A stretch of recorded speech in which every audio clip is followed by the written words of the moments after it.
So if you're a Gran Turismo 7 player that prefers being in single player, you should know about this aspect of Gran Turismo where you can win really cool in-game prizes and credits. So let's start off. This is the weekly challenges, and you can see here you can get a credit ticket of 100 grand, a credit ticket of 200 grand, and even a credit ticket of 500 grand. So you can get 800,000 credits. My maths is terrible. If you do these weekly challenges, this is something they added to the game sort of about halfway through. They never used to have it, and I think it's a really good addition. So I want to let you know about these races and how you can earn these credits. It's a really cool feature, I think, that gives back to the single player community in GT7 that, to be honest, is kind of like underrepresentative, and I think doesn't get as much love and attention from GT as it should. So here we go then. You can see you need to do every one of these races if you want to get the prizes. And this is the first race. It's a European FR challenge. You can see we're in an Alfa Romeo here because 550 pp is recommended. Battling with the BMW at Brands Hatch GP, so not the Indy circuit, GP, is 3 laps, a 12-car grid, and the race itself, so just doing the race without the bonus, gets you a 40k payout. And the really interesting thing is, this is a fun race that exists in Gran Turismo. You can see here, Brands Hatch, it feels like an early morning track day that you've come to with your Alfa Romeo. Absolutely love it. But this would be hidden away normally. You wouldn't really know about it. You might have done it once a long time ago to progress through a cafe menu. You might even need to not do it for the cafe menu because you might have just bought the reward car if there's a reward car. But this weekly challenge brings it back in. Someone at Gran Turismo is able to curate this sort of sequence of races for us as single player enjoyers of GT. Coming in here, you can see that the car we've chosen has got such a strong speed advantage down the straight, but it's fun battling with the M3. And normally you wouldn't do this in online mode, let's be honest. Daily Race C, Daily Race B, unlikely to use road cars like this. Daily Race A, if they're going to do it, they do it at a ridiculous combination, like just it'd always be at Tsukuba or something. But this is a proper, for me, Gran Turismo race. This is a sort of race I would have enjoyed to do in Gran Turismo 4, for example. So it's got a great feeling to it. 12-car grid, 3 laps. You can see different kind of aero on the cars as well, which is interesting. So if you want to upgrade your car as well, maybe slap a wing on this if you're able to do that. Bring the the width thing. What's it called? Oh my goodness! Turn it into a wide body if it's available as well. Get the nice animation, and you can do that. But this for me is a really fun race. I recommend you do it. It's just got a great vibe about it. Going to feel absolutely amazing in VR as well. Coming on to race number 2. Interesting. So this race is the Japanese 4-wheel drive challenge 600 at the Red Bull Ring, and it's recommended to have 600 pp. By the way, the PP system just got absolutely battered, didn't it, with the latest physics change. People's builds not working, then there was a glitch, you could send stuff into orbit. So again, that's for me an example of Gran Turismo thinking, oh, that doesn't matter too much because online racing is going to be bopped. GT World Series are going to be bopped. But hang on, what about 95% of the player base that's playing in single player? You've just ruined all of our tunes. So anyway, I tried to speak up on that on behalf of the single player community. Great battle this because you can see there's so many iconic cars. We've gone for it in the Lancer. You can see battling here with the Subaru WRX. That's just absolutely iconic battle. 3 laps at the Red Bull Ring, so kind of nice and bite-sized again. A 10-car grid this time, only a 10-car grid. I'm not sure. There's a GR Yaris, and it's a 45k payout. Now, you know, this isn't going to be the best value for money you can do in the game. There'll be grinding races, the infamous Sardegna races, where you're going to be able to maximize the amount of credits you get per second. But I think the meta of having this in the weekly challenge makes it enjoyable. You can see it's a little bit more of maybe a challenging race here at the Red Bull Ring.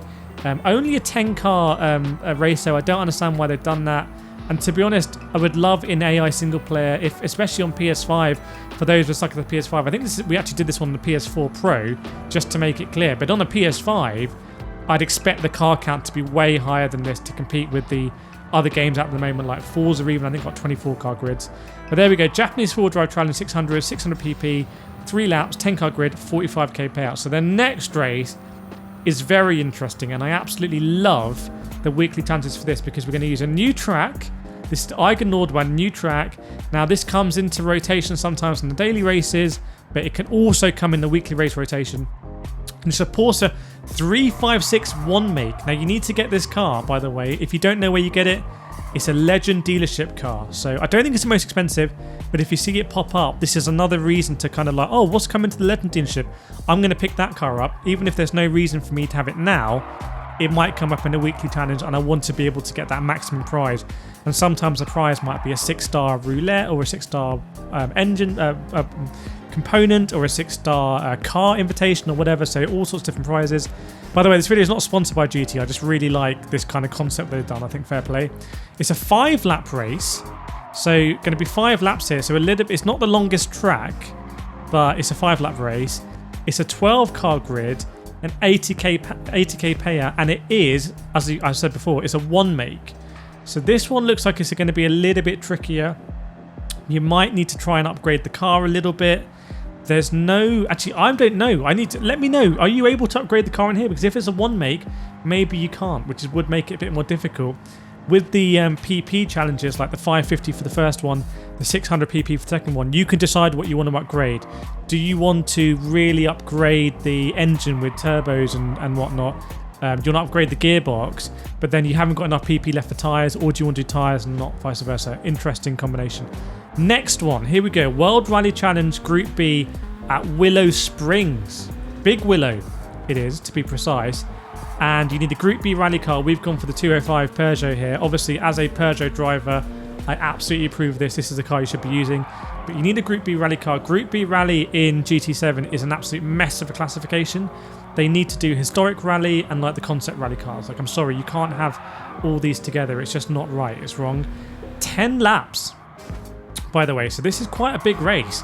10 laps at Willow Springs, a 12-car grid. So again, not getting up to a 16-car grid or a 20-car grid. In GT Sport, by the way, I think there was a race with 32 cars I did. So why we've gone backwards there, I don't know. Anyway, I'm talking about that a lot because I care about it. I'm passionate about it. 12-car grid. It is a 65k payout though. So you are going to get 65,000 credits. But the credit per minute you're spending is not going to be like some investment that's, you know, got a high yield or whatever the terms are. But as part of the meta of the weekly challenges, it's a challenge, it's a race. Interesting circuit as well too, especially this last corner. The last corner sort of goes on forever. You see dabbing the handbrake there. Oh no, we've gone wide. What, gone onto the dirt where we feel more comfortable. And but we're going to have 9 more laps to try and bring it off. Just showing off now and drifting. A lot of the Drift Academy stuff we saw in Gran Turismo 7. We went to Willow Springs and saw it here. So nice to come back. Right, so what we're going to have next is a World Touring Car 700. Now, the World Touring Car races are some of the standout races, I think, in Gran Turismo 7. So really good to have these in the weekly challenges. However, you can see there's a mixture here. We're in the Skyline Super Silhouette. Amazing car. That was a car that was added as free DLC. Goodness me, I feel so old now. I remember when that came out. Going past the Genesis. This is at Dragon Trail Gardens Reverse. See, the AI very aggressive there, almost pushing us off. And good to have a nice battle as we drive in third person, the OP way. The helicopter pilot can't be doing that, it's too dangerous. You know there's a festival on the left hand side here. Sometimes you can hear festival music. Little Easter egg. 700 PP or less, 10 laps, and finally we have a 20-car grid, which is, as we crash, you know, like doing a Carlos Sainz there, 115k payout, by the way. 115k payout, so big old payout. And remember, if you do all of these races, you're going to get that combined prize at the end. I think this is a cool thing from Gran Turismo 7. I think they could do it a little bit better. I think the prizes could be better. I would love it if they did an exclusive car that's locked behind a weekly challenge, to be honest. It kind of mirrors a little bit what Forza Motorsport have been doing with their tours, which they have recognised hasn't worked super well. They've actually combined them and changed it. But I like this element. As all the AI's going off, it's absolutely crazy now, Sausage Curb. I want to know if you've done these weekly challenges. What should we do in the chat? Do a gold coin emoji in the chat if you've completed the weekly challenges. I would love to hear from you. Thanks so much. Please subscribe if you want to see me do these again, and I'll see you next time.